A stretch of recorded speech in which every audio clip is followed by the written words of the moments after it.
Hello students, welcome to our channel wisdom classes. आज हम पढ़ेंगे डीओई से आई हुई वर्कशीट नंबर 39 19 अगस्त की 6 to 8 की। ओके, तो ये जो वर्कशीट है ना ये हमारी साइंस के बेस्ड पर है। यहाँ पे आप अपना नाम फिल कर देना, यहाँ पे आप अपने क्लास टीचर का नाम फिल कर देना। ओके, आइए पढ़ते हैं।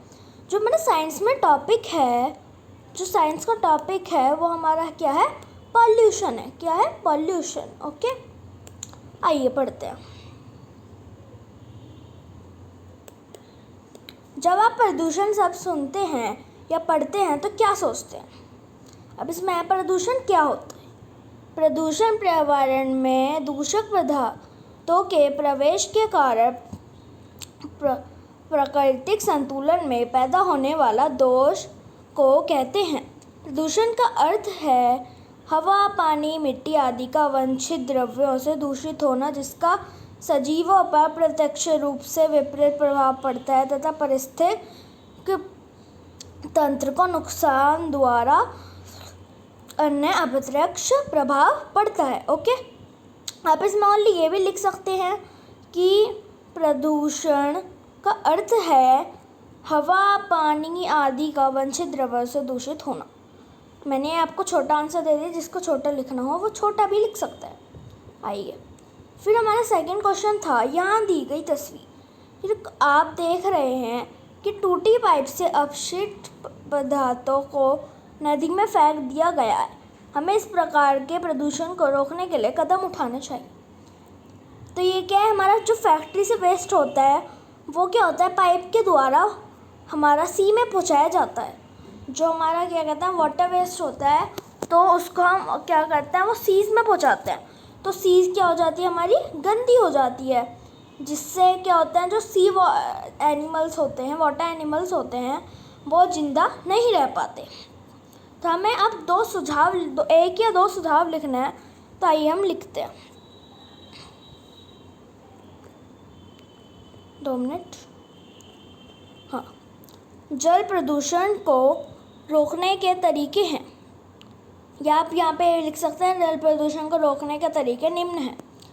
हमें कचरे और कचरे के डिब्बे को पानी में नहीं फेंकना चाहिए, क्योंकि गंदे पानी में समुद्री जीवन जीवित नहीं रह सकता। पानी में औद्योगिक कचरा नहीं फेंका जाना चाहिए।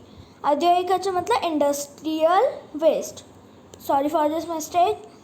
इंडस्ट्रियल वेस्ट क्या बताया मैंने आपको? औद्योगिक कचरा को मतलब इंडस्ट्रियल, जो ये हमारी इंडस्ट्रीज से निकलता है उसको क्या करते हैं? पानी में डाल देते हैं। तो वो हमें नहीं करना चाहिए। ओके, आइए, उससे क्या होता है? हमारा वाटर प्रदूषित होता है। तो आज मैं आपको इसमें दोनों वर्जन की वर्कशीट्स बताऊंगा। आपको अगर हिंदी की देखनी है तो आप हिंदी की स्टार्टिंग से देख सकते हैं, फ्रॉम 00 to 3:30। एंड अगर आपको ओनली इंग्लिश की देखनी है तो आपको मैं डिस्क्रिप्शन बॉक्स और उसमें टाइटल में टाइमिंग डाल दूंगा, तो आप वहाँ से भी देख सकते हैं इंग्लिश वर्कशीट। आइए आज हम पढ़ते हैं इंग्लिश वर्कशीट। DOE 39। यहाँ पे आप अपना नाम फिल कर देना, यहाँ पे आप अपनी क्लास टीचर का नाम फिल कर देना। What is pollution? What do think when you here the word pollution? तब आप पॉल्यूशन को सुनते हैं तो आप पॉल्यूशन से क्या समझते हैं? एक तरीके से तो आप क्या समझते हैं पॉल्यूशन से? When harmful substance enter in our environment and effect environmental balance and it is said to be pollution. कि तब कोई दूषित सब्सटेंस हमारे एनवायरनमेंट में एंटर करता है और हमारे एनवायरमेंटल बैलेंस को इफ़ेक्ट करता है। जैसे हमारा पानी गंदा होता है, एयर गंदी होती है, उससे ह्यूमंस क्या होते हैं? थोड़ा मतलब परेशान होते हैं। तो तब हमारा एनवायरनमेंट बैलेंस बिगड़ जाता है। उसे क्या कहते हैं हम? पॉल्यूशन। लाइक आपने देखा होगा दिवाली के टाइम एयर पॉल्यूशन हो जाता है, तो उसकी वजह से लोगों को बहुत कुछ दिक्कत होती है। क्या पहनने पड़ते हैं? हमें मास्क पहनने पड़ते हैं उस टाइम में, है ना? तो अब वो ओके समझ आ गया होगा आपको। कोई भी क्वेरी हो तो आप कमेंट बॉक्स में लिख देना।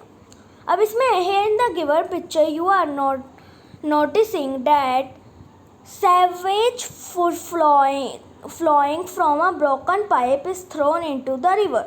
We should take steps to stop this type of pollution. अब हमें इसको पॉल्यूशन को रोकने के लिए कुछ स्टेप्स ज़रूर लेने चाहिए. मैंने आपको ऊपर भी बताया था कि जो फैक्ट्रीज़ होती हैं वो पाइप लगा देती हैं, उनका तो जो गंदा वेस्ट होता है वो कहाँ जाता है, सीज में जाता है. ये देखिए यहाँ पे हमारा वेस्ट ये गिर भी रहा है, ये देखिए वेस्ट गिर रहा है. तो इससे क्या होता है, हमारा वाटर क्या हो जाएगा, गंदा हो जाएगा. और वाटर गंदा होएगा तो क्या होगा, जो वाटर एनिमल्स होते हैं वो इसमें ज़िंदा नहीं रह पाएंगे.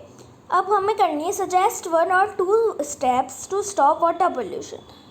1 या 2 स्टेप्स को लिखना है, सजेस्ट करना है, जिससे हम वाटर पोल्यूशन को रोक सकें. आइए तो लिखते हैं. The ways to prevent water pollution, या स्टॉप भी लिख सकते हैं प्रिवेंट की जगह, मैंने प्रिवेंट वर्ड यूज़ करा है. We must not throw garbage and trash cans in the water, as the marine life can't survive in the dirty water. मतलब हमें गार्बेज, कूड़ा नहीं फेंकना चाहिए एक तो वाटर में. और जैसे कैंस होती हैं प्लास्टिक की, ये जो थम्स अप वगैरह की कोल्ड ड्रिंक्स की कैंस होती हैं, ये भी क्या करते हैं, कई जने क्या करते हैं, वाटर में फेंक देते हैं. तो उसकी वजह से क्या होता है, वो पानी गंदा हो जाता है हमारा. तो हमें वो भी नहीं फेंकनी चाहिए. ओके. और अब अगर हम ये सब गार्बेज फेंकेंगे, ट्रैश कैंस फेंकेंगे, तो मैराइन लाइफ मतलब वही होता है वाटर में जो वो रहते हैं, लिविंग बींग्स रहते हैं, वो फिश जो आदि रहते हैं, ये क्या होता है हमारे, ये जिंदा नहीं रह सकते. ओके. तो can't survive in dirty water में जिंदा नहीं रह सकते. तो अब और हम एक और भी कर सकते हैं, industrial garbage must not be thrown in water. मैंने आपको ऊपर भी बताया कि हमें जो होता है औद्योगिक प्रदूषण, वो कचरा हमें पानी में नहीं फेंकना चाहिए. तो हमें ये भी कूड़ा भी नहीं फेंकना चाहिए, क्योंकि इंडस्ट्रियल गार्बेज हम फेंकते हैं, ये मैंने आपको ऊपर भी दिखाया. तो ये देखिए, हम इंडस्ट्रियल गार्बेज फेंकते हैं तो काला काला पानी आ रहा है, काले काले पानी से क्या होगा, पूरा पानी काला हो जाएगा. और काला हो जाएगा पूरा पानी, और गंदी मतलब बदबू आने लगेगी, तो डर्टी वाटर हो जाएगा वो. और उसकी वजह से वहाँ पे मैराइन लाइफ नहीं हो पाएगी. मैंने आपको यहाँ पे बताया कि मैराइन लाइफ हमारे सर्वाइव नहीं कर सकती डर्टी वाटर में. तो क्या आज की वर्कशीट हमारी बहुत आसान है, साइंस के बेस्ड पर हैं. कोई भी क्वेरी हो तो उस पर क्या कहते हैं, मतलब कमेंट में ज़रूर लिख दीजिएगा. हमारी वीडियो को शेयर कर दीजिएगा जिससे आपके फ्रेंड्स की भी मदद हो सके. चैनल को सब्सक्राइब कर दीजिएगा, क्योंकि मैं अब ऐसी वीडियोस रोज़ डालता रहूँगा. लेटेस्ट नोटिफिकेशंस के लिए सब्सक्राइब करके बेल आइकन को दबा दीजिएगा. Thanks wisdom classes.